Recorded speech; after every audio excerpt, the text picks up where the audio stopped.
All right, let's dive right in. Today, we're going to tackle a really mind-bending idea about time and the universe itself.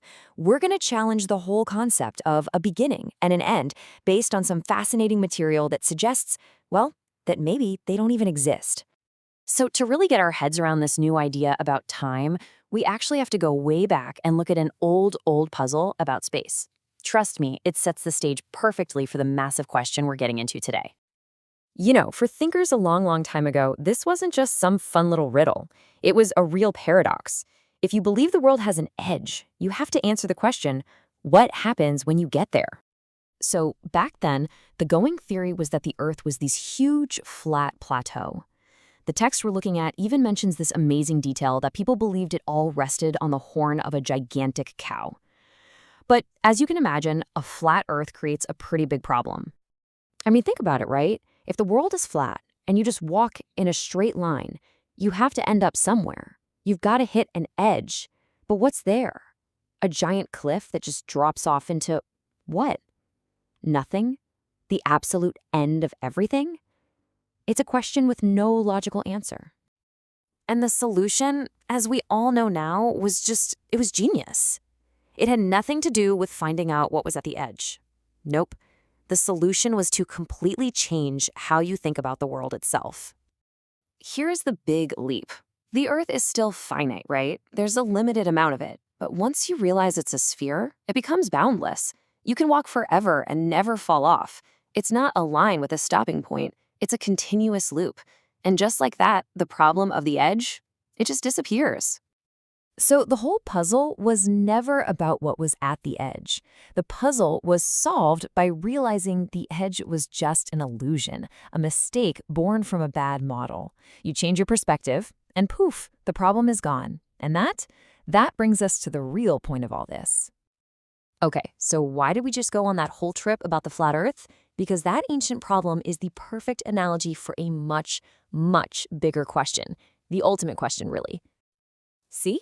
It's the ultimate edge problem. We think of time like a straight line. It starts with a big bang and it ends with, who knows, a big crunch or something.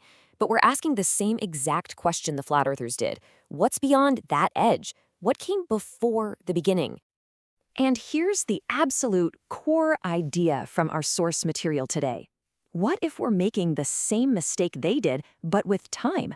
What if the beginning and the end are just like the edge of the world, a total illusion created by our flawed, linear way of thinking? To really see how this creates a whole new picture of reality, let's walk through a pretty wild thought experiment. But first, we need to get one key definition straight. So let's talk about your state. It's not just where you are, but also when you are. It's your specific, unique coordinate in space-time.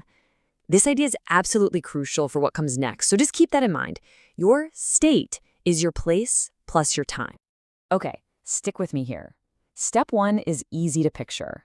You walk around the world in a straight line. You end up right back where you started in the same place, but obviously it's a new time. You've aged, right? Now here's the mind-bending part. The source asks, what if time works the same way? What if time itself is curved? If you could travel in a straight line through time, you might just do the opposite of your space journey. You could return to the exact same time, but find yourself in a completely different place. And this is where things get really strange.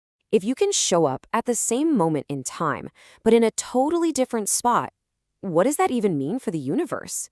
Well, the conclusion is pretty staggering. Just think through the logic of that.